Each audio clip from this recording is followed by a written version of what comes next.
Welcome everyone, it's Gray Shirt Guy, rocking the gray shirt as always. The 26th of March, and let's do a studio update. Let's kind of get through this. What do we have on the table?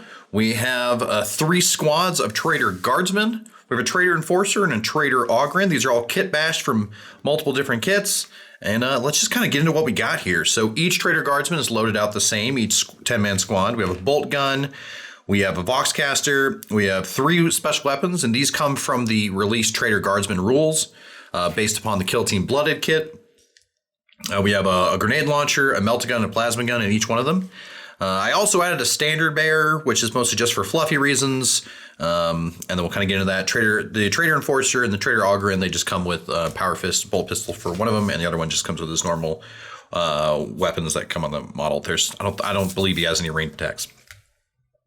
But, so... the story behind this is I was looking at the Kill Team Blooded kit because I was like, oh, Traitor Guard look kind of cool. And they were out of stock everywhere. Like, I remember them being in stock very shortly, and I didn't pick up any at the time, which is my bad. And once I started looking for them, they've been out of stock, and they've been out of stock for a long time. And so I had reminders on my phone. I had shortcut links to the website, to different stores. I called like 4 different hobby stores around the country.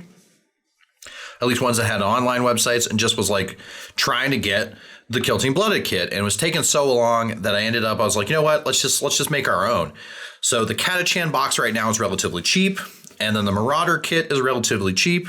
And so 1 box of Catachans and 1 box of Marauders and a huge bits box is what I use to get the models you see in front of you. And so kind of mixed and matched all the different models together. I also got a box of Dryads, and I got those for 20 bucks off, so those were relatively cheap. Then use a lot of Milliput and some green stuff, as you can see. And then, just kind of raid my bits box for everything else. So, let's kind of go through a few of the highlights. So the Traitor Ogren is pretty cool. It's an Age of Sigmar model. It's some sort of Nurglekin, Magakin 8 character. But I just replaced the axe that he has with a maul, and then I gave him the shield, and I threw a Nurgle symbol on the back of the shield. And then I think I threw a grenade on him. So pretty simple conversion with that. The Traitor Enforcer, which is supposed to be like a Renegade Commissar, uses the Power Fist from the Catachan Command Squad and the Bolt Pistol and Arm from the Catachan Command Squad. Then we threw some green stuff on there to make a tentacle. We also removed a lot of the Aquila. I believe I removed all the Aquila. Yep. So that's cool. So 40 millimeter base, 32 millimeter bases, the rest are on 25 millimeter bases, as per what comes in the normal box. Let's see. Out of this crew here, some highlight models. We'll pick this one up. This one right here. So we went with the like. They have tentacles, and they also have bits of Dryad and skulls, just kind of converting them and taking over their bodies. And so it's going to be cool. So the bolt guns are just kind of like, we have 2 bolt rifles from Intercessor squads, and we have a Kami bolter from Horus Heresy. I think these are for like the Traitor. And then we threw a bunch of arms and stuff from the Dryad kit, and we threw some tentacles on there. Having a lot of fun. One of the ones I don't like is this guy, just because the way the las gun kind of sits off to the... Let's see if I can get it to focus. Come on. There we go. Yeah, so like the las gun kind of sits a little bit too low. So other than that, I mean, it doesn't touch the ground, but I could see it being a problem. But he's already put together. But just kind of threw these together, and I thought the standard bearer thing I thought was kind of cool, because I wanted it to, like, if I ever wanted to use these as Chaos Marauders in Fantasy and Age of Sigmar, I could. I don't know, that my opponent might be like, why do they all have guns? I'd be like, it's fine. The tentacles were an interesting thing. I've never dealt with green stuff in that quantity or in this kind of like way, and so making little pustules and so on and so forth. I think it worked out pretty well. So in addition to this, let me slide these over. I've been working on Angeron. So I got Angeron's base done up. Use a little concrete basing material, and put a little marking in there, and then added some. And then super glued this back onto this after it dried. and then added more dirt crumble around it. And then we have Angron and all of his associated pieces are sub-assembled, ready to go, ready to paint. And actually, so I'm going to be getting on to doing the priming pretty much right after eating my lunch here. I'm going to get the airbrush out and start doing some airbrush priming. And I have all the Sisters of Battles to prime, and I have all these to prime. Now the Traitor Guard, they need to cure for a little bit longer. Probably going to cure them for 3 days before I prime them. Just to let that green stuff really fully set up. Same thing with the milliput. So I'm going to let those cure longer. But yeah, looking forward to getting those done. So that's kind of what I've been working on. I'm going to leave them right here. This beautiful little base. But as far as what I want to talk about, so with the Adepticon reveals, let's talk about... What's the phrase? What's the term? Golden Demon. So let's talk about Golden Demon real quick. So obviously at this point in time, I don't know who's won Golden Demon. I've been looking at a lot of photos of Golden Demon on Facebook. I really would like Golden Demon to have like a gallery of every entry, not only the winners. And I think this is something that like a lot of people have requested, so it's probably not a hot take. But luckily there are a few YouTube channels, not YouTube channels, few people on Facebook, some people are there that have been taking pictures, and the models look gorgeous. And it motivates me to want to paint more, not to that level, but just to want to paint more. So really enjoying Golden Demon. Really wish that we would get to see like more models, but it's not terrible. But either way, some of the models looking really nice. Aside from that, so the reveals, I was up, what was it, Wednesday night? Yeah, I think it was Wednesday night, Thursday. No, I think it was Wednesday night. I was up late Wednesday night, and the first reveal it was 40K. What was it? I'm trying to remember. Oh, Lionel Johnson. So I don't play Dark Angels. I have Gilliman, but I've never painted him. And I have no real desire to play Dark Angels. I love the Fallen. So I have the Fallen in my Chaos Space Marines. And those are just like some Horus Heresy models with Dark Angel like shoulder pads. So I have Fallen models, but I'm not super into normal Dark Angels. So if we get some Fallen counterparts to go with Lionel Johnson, that'll be awesome. But aside from that, I mean, the sculpt looks cool. If I was going to assemble him, I would definitely give him the wing helmet, though. I don't like his face. Not just because he looked, he's old Lionel Johnson looking all Game of Thronesy, but I just kind of really like the helmeted version more. But either way, I put a helmet on my Gilliman too, and I think I put a helmet on Abaddon. No, I don't remember. Because I don't remember, I might not have, but I think I did put like the face mask on Abaddon. But either way, and Lionel Johnson came out, and then we had a bunch of Age of Sigmar news, some Horus Heresy news that was kind of anticlimactic because it was basically just a new campaign, but there weren't any new models revealed. So we'll see how that goes. Probably get some good lore from that. That'd be pretty nice.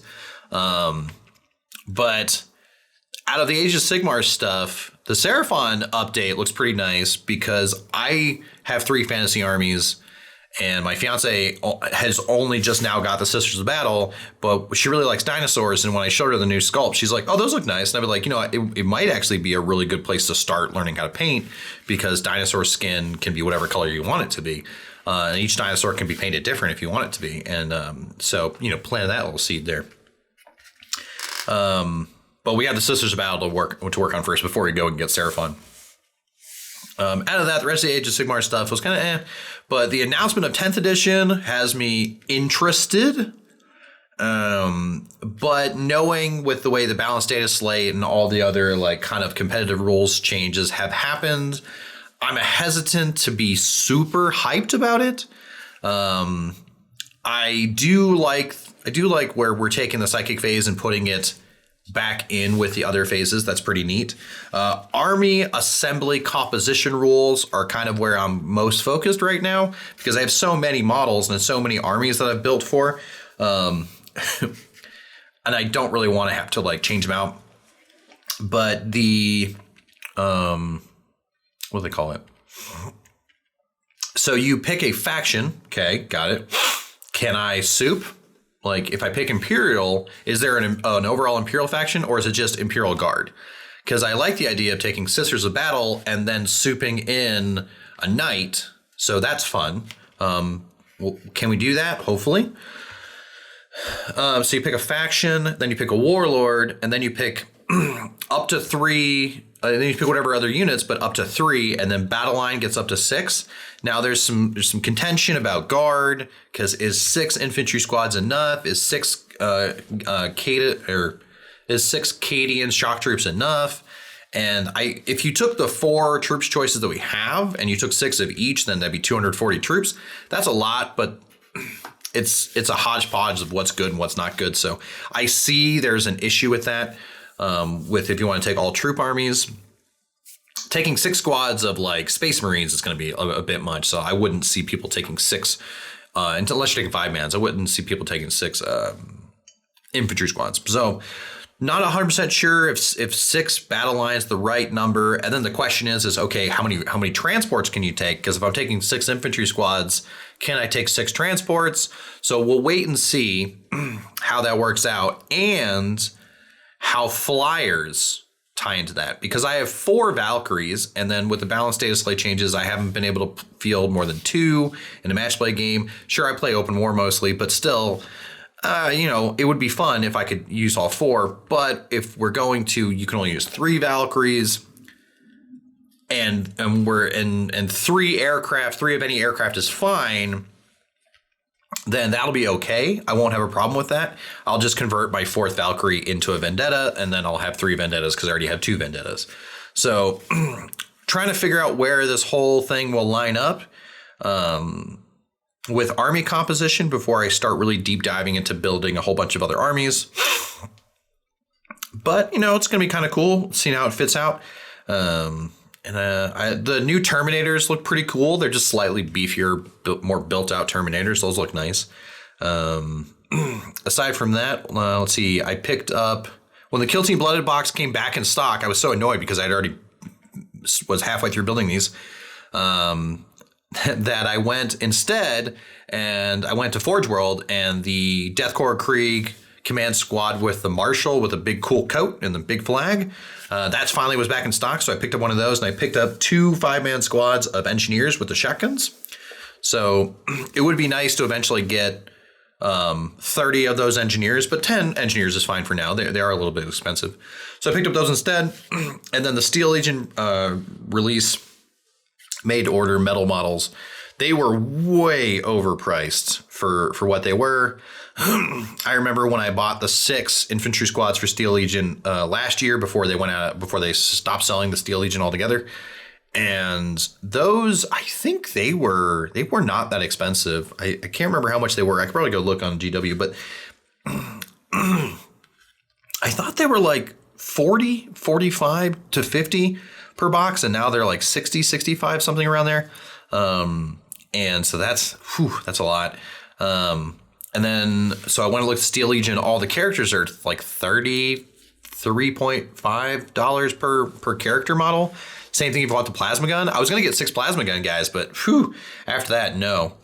But I did end up picking up, and a lot of people were like, buy recast, and I did think about 3D printing them.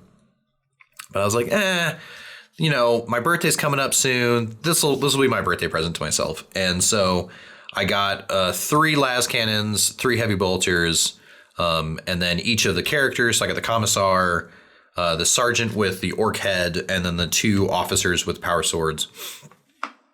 And I think that might be it. Yeah, I think that might be what I got. But that alone was like well over $350 with tax and everything.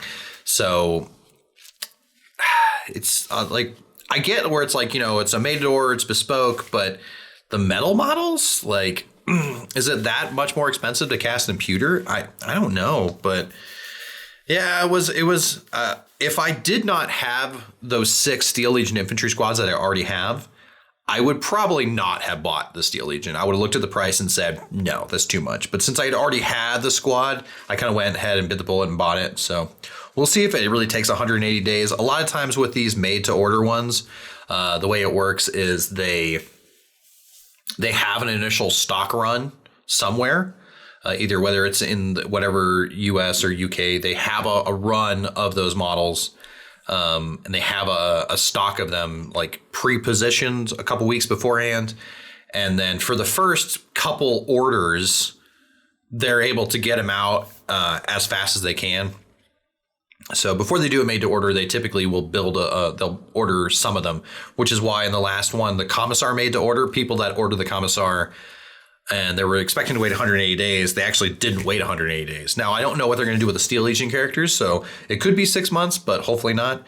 And I'll let you guys keep you guys updated. But let's see, what we're going to be doing now is I'm gonna upload the video and I'm going to start priming these guys right here. Since the green stuff has to cure, I'm gonna set these aside, let them cure probably 2 or 3 days, and we'll prime these later. But I'm gonna prime Angron, I'm gonna prime the Sisters of Battle, and then we're gonna get into doing some Zenithal highlights. We'll prime all black, highlight them white.